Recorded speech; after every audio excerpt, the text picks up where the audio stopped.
looked through the peephole and felt my stomach drop. My daughter-in-law was standing on my front porch with 2 suitcases at her feet and my son right behind her, hands in his pockets, not meeting my eyes. I hadn't spoken to either of them in 4 years. 4 years, 3 months, and if I'm being exact about it, 11 days. Not that I was counting. Except that I absolutely was. I stood very still in my hallway, the kind of still you go when you're not sure if the thing in front of you is real. Outside, the October wind was picking up off Georgian Bay. The maple in my front yard had gone full red. It was a beautiful morning, actually. The kind of morning I'd been quietly enjoying ever since I retired and moved up here to Collingwood, to this little century home 2 blocks from the water that I'd bought entirely on my own with my own savings.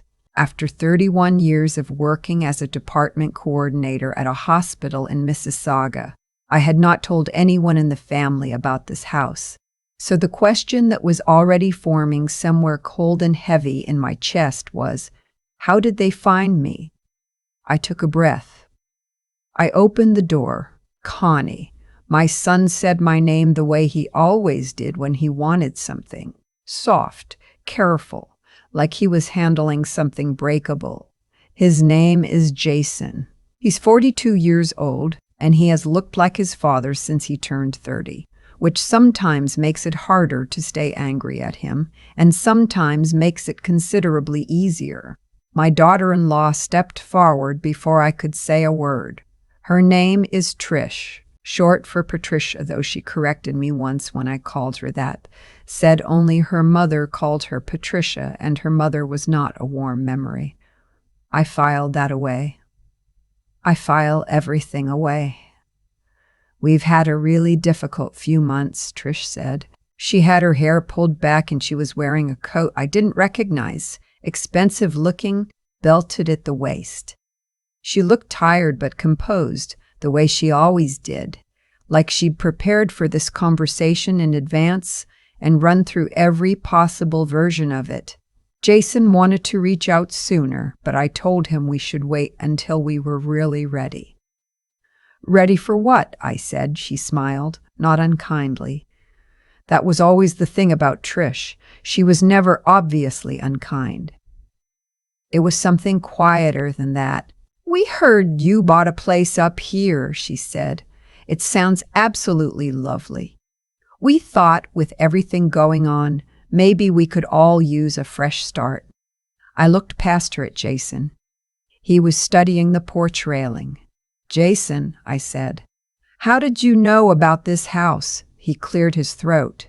Your sister mentioned it to Aunt Bev. And Aunt Bev, my sister, I repeated. I made a mental note to call Lena later. A long call. Come in, I said, because what else do you do when your son shows up on your doorstep after 4 years? You let him in. You put the kettle on. You stand in your own kitchen feeling like a stranger watching your daughter-in-law move her eyes over every surface with that quiet, cataloging attention she has, and you try to remember who you were before all of this started.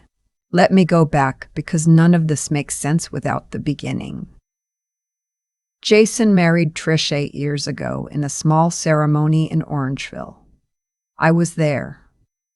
I sat in the 3rd row and I cried. The good kind. The kind where you're genuinely happy.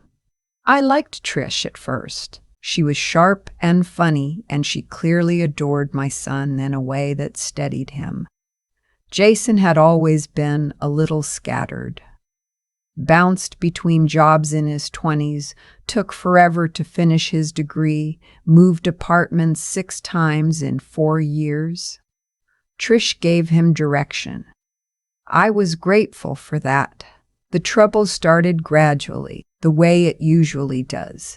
A comment here, a canceled plan there. Trish had opinions about how Jason and I spent time together. Too often, she felt. She used words like enmeshed. She was seeing a therapist who apparently had a lot of thoughts about Jason's relationship with me. I tried to be open-minded. I read articles. I adjusted. I started calling less, visiting less, waiting to be invited instead of assuming. It didn't help. Nothing I did was quite right. There was a Thanksgiving, 6 years ago now, where I drove 2 hours to their place in Guelph with a roasted squash dish I'd spent the better part of Saturday on because Trish had mentioned she was trying to eat less meat, and she looked at it on the counter and said, very pleasantly, "Oh, that's sweet. We're actually doing a different menu this year."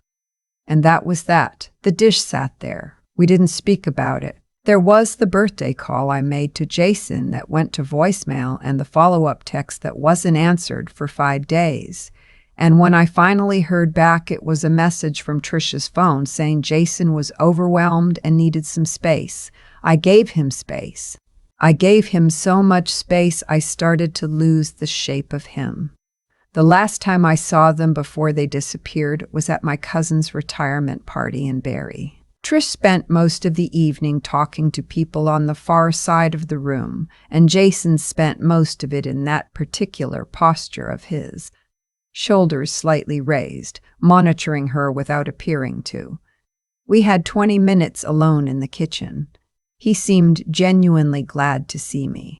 He asked about my garden, whether I was still growing tomatoes.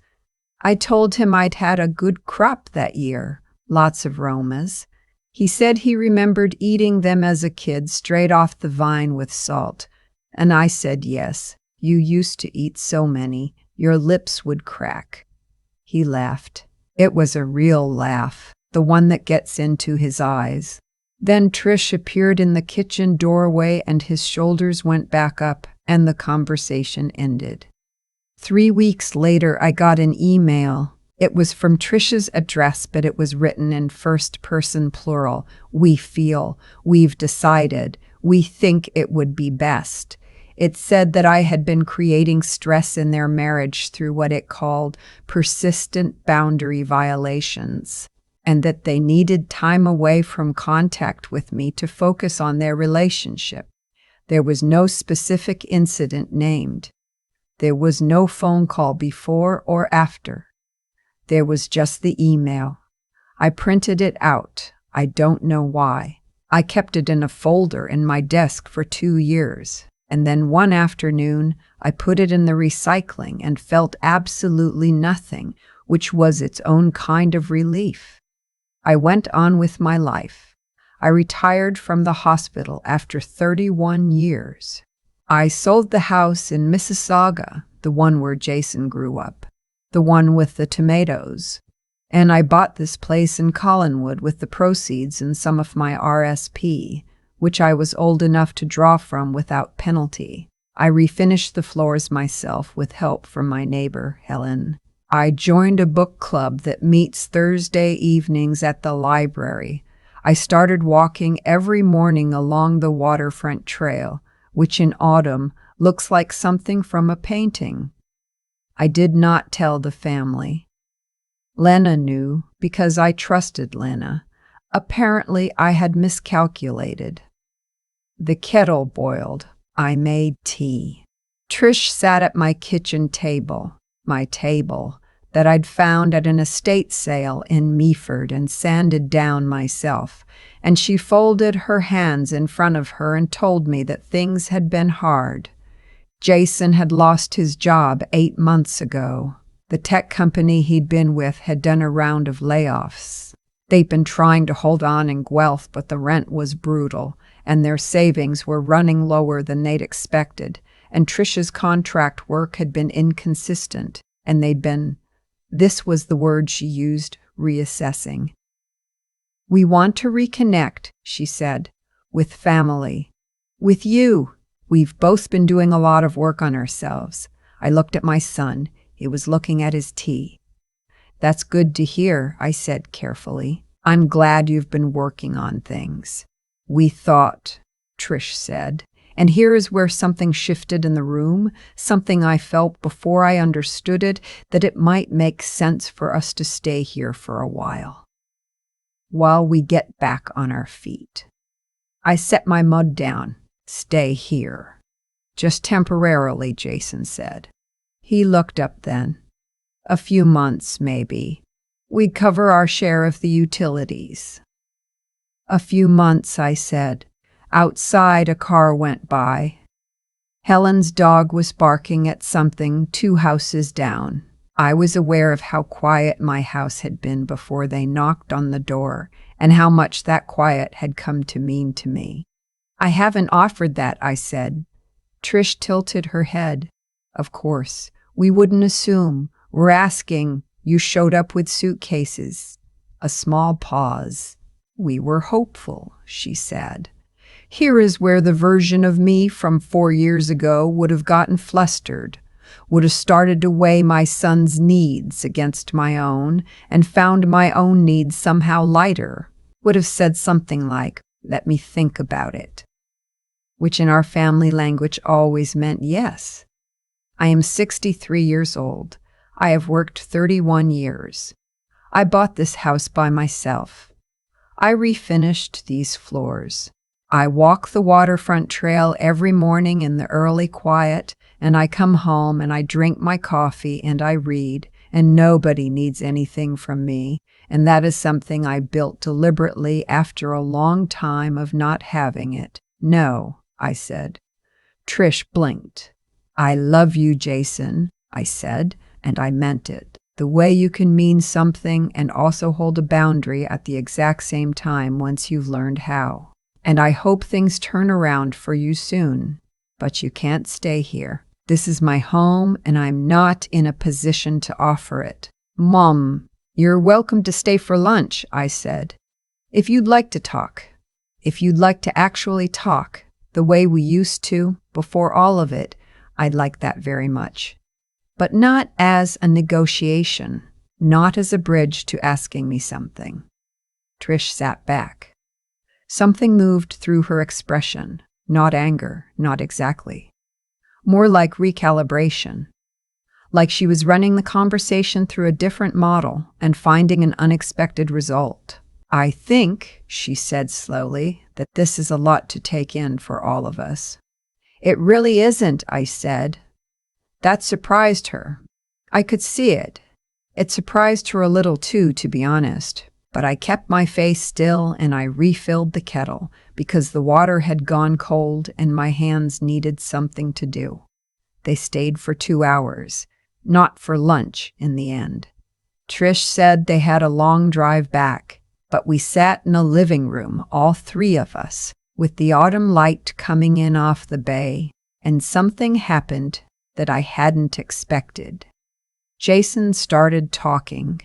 Not the careful, monitored talking he'd been doing in the kitchen. The other kind. He talked about the layoff, how it had come out of nowhere and how he'd spent the first month telling himself it would be fine and the next 3 months knowing it wasn't. He talked about how much he missed his old team, the work he'd been proud of, the sense of being good at something. He talked quietly and without looking at Trish, about how the last few years had been harder than he'd let on to anyone. Trish sat very still while he spoke. She didn't interject. I don't know what that meant. When he was done, I said, You should have called me. I know, he said. Not to stay here. That's still no. But you should have called. He nodded. The look on his face was the one from the kitchen at the retirement party. Present. Real. The eyes properly in it. I don't know what happens next. I'm not foolish enough to think one conversation undoes 4 years, or that Trish has had some transformation, or that Jason's suddenly going to find his way back to me without difficulty. These things don't work like that. I've lived long enough to know they don't work like that. But when they finally put on their coats and I walked them to the door, Jason hugged me. A real hug, both arms, the kind that lasts an extra beat. He smelled like the same shampoo he's used since university, and something about that made my throat close in a way I hadn't prepared for. I'll call, he said. I'll answer, I said. Trish shook my hand at the door, which was strange and formal and somehow exactly right for where we were. She said my house was beautiful. I said thank you. We looked at each other for a second with the kind of honesty that doesn't need any words added to it. Then they walked down the path and got in the car and drove away, and I stood on my porch and watched the taillights disappear around the corner onto her Ontario Street. The maple was still red. The bay was still out there at the end of my street, gray-blue and enormous. Helen's dog had stopped barking. I went inside and washed the mugs. I put Trish's mostly full cup in the sink without ceremony. I stood at my kitchen window for a moment looking out at the backyard, at the garden I'd put in last spring. No tomatoes yet. I hadn't gotten to that, but next year, I thought, I'll grow the Romas again, and I'll eat them standing in the yard with salt, and I won't share them with anyone I haven't chosen.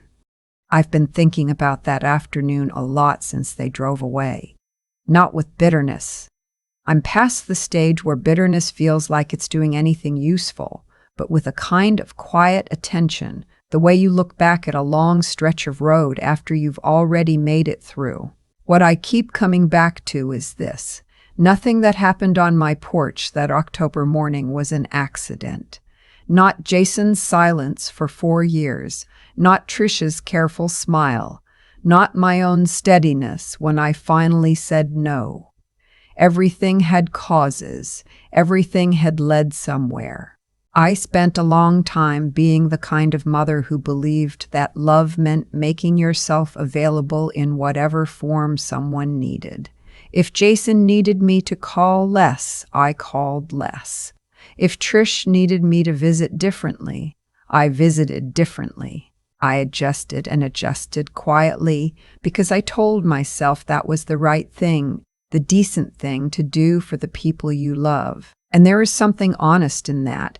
Caring about other people's comfort isn't wrong. But I had confused decency with disappearing, and those are very different things. What I didn't understand then, and understand more clearly now, is that goodness toward others has to include goodness toward yourself. Not the shallow kind, not the kind you perform on a wellness retreat. The real kind. The kind that knows its own worth without needing to announce it. When I finally bought this house, when I refinished these floors, when I started walking the waterfront trail at 7 a.m. with nobody waiting for me to be home. I wasn't being selfish. I was finally being honest. About what I needed. About who I was when nobody was asking anything of me. That honesty is what let me say no to Jason and Trish. Not anger, not revenge, just clarity. I knew what was true about my life and I didn't flinch from it, and that made the conversation, as uncomfortable as it was, feel clean in a way that none of our previous conversations ever had. Jason surprised me. That's the part that still catches in my chest a little when I think about it. Underneath all the managed distance and the careful posturing, there was still the person I raised. Still the boy who ate tomatoes off the vine in the backyard. He's in there, making hard choices, trying to find his footing. That takes something. It takes more than people give it credit for. I don't know what comes next between us. I'm not going to pretend I do, but I know that he called me the following Tuesday just to talk. And I answered on the second ring, and we spoke for 40 minutes about nothing in particular. His old job, a documentary he'd watched, whether I thought he should try growing his own vegetables, small things, the kind that only matter if you're paying attention. I paid attention. That's the thing I'd tell anyone who asked me. You can be kind and still hold your ground. You can love your children and still own your own life. And sometimes the most courageous thing you do in a whole long year is stand in your own kitchen Look your past square in the face and say, "Not this time. The Romas go in next spring. I've already ordered the seeds."